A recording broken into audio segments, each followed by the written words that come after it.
Channel ज्ञान की गरीबी। आज जो है हम बात करने वाले हैं एसिड बेस इंडिकेटर जो टॉपिक है उसके अंदर हम बात करेंगे थ्योरीज के बारे में जो एसिड बेस इंडिकेटर्स की थी। इसमें जो है जनरली हम दो थ्योरीज के बारे में पढ़ेंगे, अलग अलग साइंटिस्ट की दी हुई थी। और सबसे पहले इसके जो नोट्स है वो हमने नीचे डिस्क्रिप्शन बॉक्स में इसका लिंक दे दिया है, तो आप वहां से जो है डाउनलोड कर सकते हैं। और ये जो है वो फार्मास्यूटिकल एनालिसिस में सेकेंड यूनिट का जो है टॉपिक है। इसके अंदर हम दो थ्योरीज जो है वो पढ़ने वाले हैं एसिड बेस इंडिकेटर्स के बारे में। और दो थ्योरी हम पढ़ेंगे, फर्स्ट जो होती है वो होती है ओस्टवाल्ड थ्योरी और दूसरी थ्योरी है रेजोनेंस या फिर क्विनोनॉइड थ्योरी। अब इसमें जो है हम ओस्टवाल्ड थ्योरी में जनरली ये जो है बताया जाता है कि ओस्वाल्ड एक साइंटिस्ट थे, उन्होंने ये बताया था कि जो इंडिकेटर्स का कलर चेंज होता है वो इसलिए चेंज होता है क्योंकि जो इंडिकेटर्स होते हैं वो आयनाइज हो जाते हैं सॉल्यूशन में, इसकी वजह से जो है इनका कलर चेंज होता है। तो उन्होंने जो है ये थ्योरी दी थी। उसके बाद में जो रेजोनेंस या फिर क्विनोनॉइड थ्योरी है उसके हिसाब से ये थ्योरी जो है वो सामने आई थी कि इन्होंने बताया था, इस थ्योरी में ये लिखा गया था कि जो कलर चेंज होता है इंडिकेटर का वो इस वजह से होता है क्योंकि जो इंडिकेटर जो है उसकी स्ट्रक्चर में चेंज आ जाता है, इसकी वजह से इसका जो कलर है वो चेंज हो जाता है। सो हम इन दोनों थ्योरीज के बारे में जो है वो ब्रॉड में बात करेंगे। इसके बाद में हम सबसे पहले इंडिकेटर्स के बारे में देखते हैं कि जो इंडिकेटर्स होते हैं उनकी जनरल डेफिनेशन क्या होती है। तो जो इंडिकेटर्स होते हैं ये एक ऑक्सिलरी सब्सटेंस होते हैं जो कि हमें विजिबल कलर चेंज जो है वो दिखाते हैं, दर्शाते हैं जब एंड पॉइंट जो है किसी भी टाइट्रेशन का आ जाता है। एंड पॉइंट मतलब जब पूरी तरह जो न्यूट्रलाइज हो जाते हैं सब्सटेंसेस। अब टाइट्रेंड और टाइट्रेंट जब दोनों कम्प्लीटली जो है इनकी रिएक्शन हो जाती है उस टाइम पे जो कलर जो हमें शो होता है, कलर चेंज करवाता है, वो होता है इंडिकेटर। अब टाइट्रेंड जो है वो होता है अननोन सब्सटेंस जिसकी हमें जो है कंसंट्रेशन पता लगानी होती है, और टाइट्रेंट वो होता है जिसकी मदद से हम जो है पता लगाते हैं अननोन की कंसंट्रेशन, अननोन सॉल्यूशन की, जिसकी हमें कंसंट्रेशन पहले से पता होती है।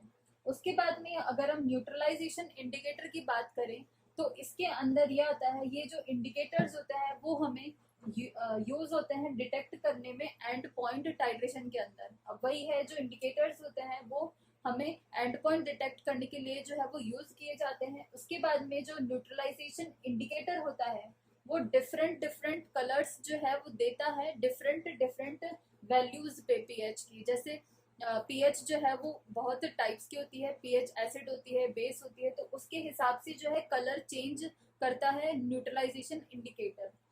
उसके बाद में है कि इंडिकेटर्स जो है वो जनरली कैसे होते हैं नेचर में। तो इंडिकेटर्स जो है वो या तो वीक एसिड होते हैं या फिर वो वीक बेस होते हैं, और जो कि डिफरेंट डिफरेंट कलर के होते हैं उनके कॉन्जुगेटेड एसिड या फिर बेस में। उसके बाद में है कि ज्यादातर जो इंडिकेटर जो यूज किए जाते हैं वो हम यूज करते हैं डाइल्यूट सॉल्यूशन की फॉर्म्स में, मतलब उसकी हम कंसंट्रेशन जो है वो थोड़ी सी कम रखते हैं, डाइल्यूट फॉर्म्स में जो है हम उनको यूज करते हैं। तो सबसे पहले अब जो है हम ओस्टवाल्ड थ्योरी के बारे में इस वीडियो में जो है बात करने वाले हैं। सो गाइज, अब हम जो है फर्स्ट ओस्टवाल्ड थ्योरी के बारे में बात करेंगे। और ये जो थ्योरी थी वो हमें दी थी डब्ल्यू ओस्टवाल्ड, जो साइंटिस्ट थे उन्होंने जो है ये थ्योरी दी थी। और उन्होंने हमें ये बताया था कि जो ज्यादातर जो एसिड बेस इंडिकेटर होते हैं वो वीक एसिड या फिर वीक बेस जो है वो होते हैं, और उनका जो आयनाइजेशन होता है, जब आयनाइजेशन होता है तब वो जो है कलर चेंज जो है वो कर देते हैं। तो मतलब उनकी जो डिसोसिएटेड जो फॉर्म होती है उसका कलर जो है वो अनडिसोसिएटेड फॉर्म से अलग होता है कि जब हम आयनाइज्ड इंडिकेटर जो होता है उसका अनआयनाइज्ड फॉर्म से जो है अलग होता है कलर। और उसके बाद में हम जो है एग्जांपल के तौर पे एक बार हम लेते हैं वीक ऑर्गेनिक एसिड इंडिकेटर। तो हम जो है यहाँ पे जनरली एसिड इंडिकेटर ले रहे हैं, तो यहाँ पे उसमें H+ आयन है और इंडिकेटर है। तो हम इसमें देखते हैं कि जब हम इसको एक्वस सॉल्यूशन में डालते हैं तो वो डिसोसिएट जो है वो इस तरीके से हो जाता है, इस ये इंडिकेटर जो है वो डिसोसिएटेड हो जाता है और H+ जो है वो अलग हो जाता है। तो इसमें जो दोनों का कलर जो होता है वो डिफरेंट आता है। तो हम जो है अब इसकी स्टडी करेंगे। सबसे पहले ये जो वीक ऑर्गेनिक एसिड इंडिकेटर है इसको हम एक बार जो है अल्कलाइन सॉल्यूशन में डालेंगे, बेसिक सॉल्यूशन में, और एक बार हम जो है इसको एसिडिक सॉल्यूशन में देखेंगे कि इन दोनों में जो है वो क्या इसमें वो रिएक्शन करता है, कैसे टाइट्रेट करता है। उसके बाद में हम एक बार और जो है वो वीक ऑर्गेनिक बेस इंडिकेटर जो है उसको यूज करेंगे, और उसको हम दोनों सॉल्यूशंस में जो है डालेंगे, एसिड सॉल्यूशन में और एक बार एल्कलाई सॉल्यूशन में। सो गाइस, अब हम जो है ऑस्ट्रल थ्योरी को हम अब डिटेल में जो है पढ़ते हैं। तो सबसे पहले हम जो है, पहले हमने इंडिकेटर लिया था वीक ऑर्गेनिक एसिड इंडिकेटर।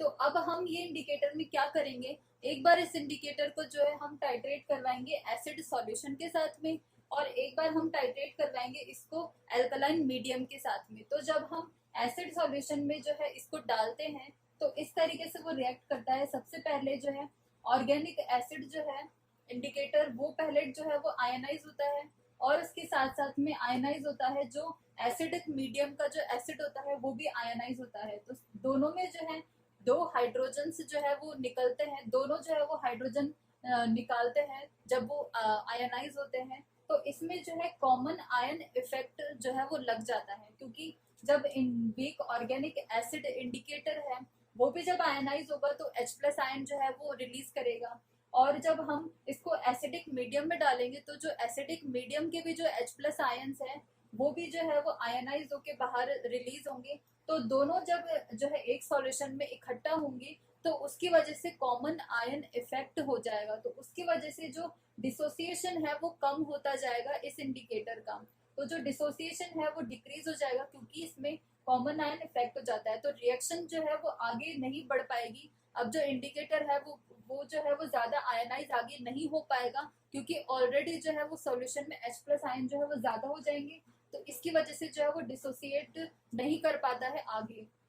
तो इसकी वजह से इसका जो कलर रहता है, जो इसका कलर रिस्पॉन्सिबल होता है वो होता है इसकी अनायनाइज्ड फॉर्म का, क्योंकि इसमें जो है वो अनायनाइज्ड फॉर्म ज्यादा जो है वो रहती है, और ज्यादा जो है वो आयनाइज नहीं हो पाता है, इसलिए इसका जो कलर रहता है वो अनडिसोसिएटेड फॉर्म का रहता है।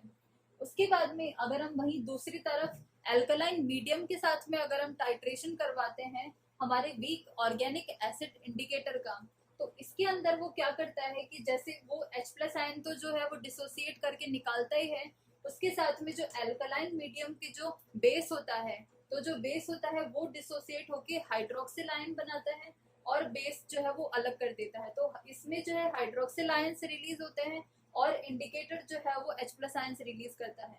तो दोनों जो है मिलके वो वाटर फॉर्म कर लेते हैं। तो इसलिए इस कंडीशन में क्या होता है, जो डिसोसिएशन है इंडिकेटर का वो बढ़ जाता है। तो ज्यादा जो रिएक्शन है वो इस तरफ राइट साइड की तरफ जो है वो शिफ्ट होती है, और इक्विलिब्रियम जो है वो राइट साइड की तरफ बनता है। ये जो है वो ज्यादा शिफ्ट होता जाता है, ये ज्यादा डिसोसिएट होता जाता है इंडिकेटर, और उससे उतना ही ज्यादा जो है H2O फॉर्म होता जाता है। तो इसमें जो है इस कंडीशन में डिसोसिएशन इंक्रीज होती है, क्योंकि इसमें H2O जो है वो फॉर्म होता है।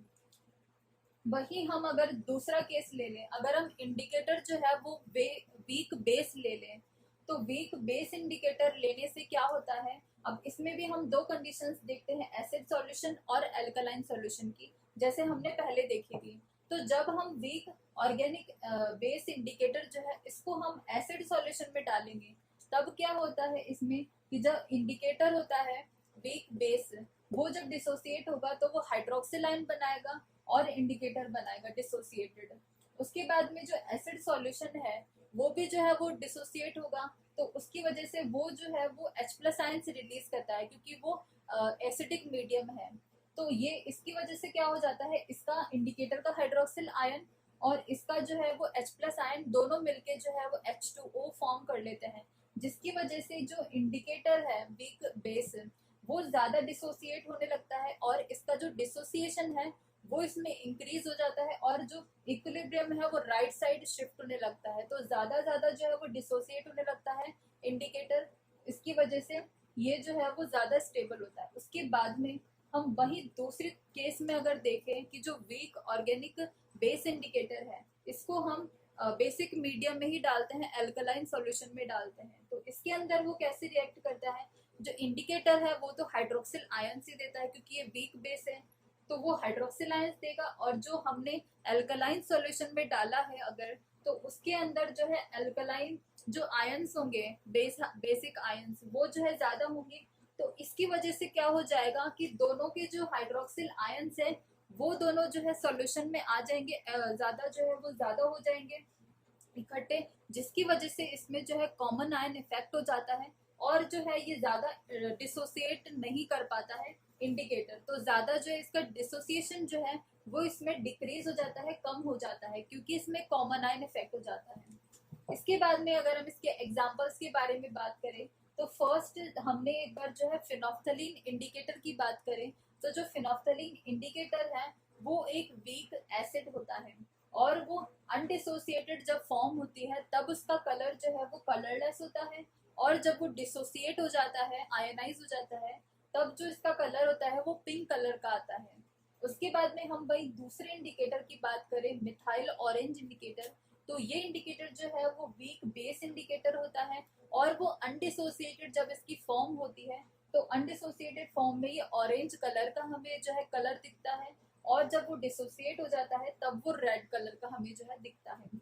सो गाइस ये थी इसकी पूरी थ्योरी। हमने इसमें जो है इसकी पूरी केसेस देखे कि जब हम वीक ऑर्गेनिक एसिड इंडिकेटर लेते हैं तो जो ऑर्गेनिक वीक एसिड इंडिकेटर होता है वो ज्यादा एल्कलाइन मीडियम में जो है स्टेबल होता है, और जब हम वीक ऑर्गेनिक बेस इंडिकेटर लेते हैं तब वो ज्यादा जो है एसिडिक सॉल्यूशन में ज्यादा वो डिसोसिएट होता है। सो गाइज ये थी ऑस्वाल थ्योरी, और इसके बाद में हम अगले वीडियो में जो है वो रेजोनेंस या फिर क्विनोलॉइड थ्योरी पढ़ने वाले हैं, और इसके जो नोट्स है वो हमने नीचे डिस्क्रिप्शन बॉक्स में इसका लिंक दे दिया है, तो आप वहां से जो है डाउनलोड कर सकते हैं। So guys, thanks for watching this video, and if you like this video please hit the like button and subscribe my channel Gyan Ki Garibi and hit that bell icon to get notifications for my new videos.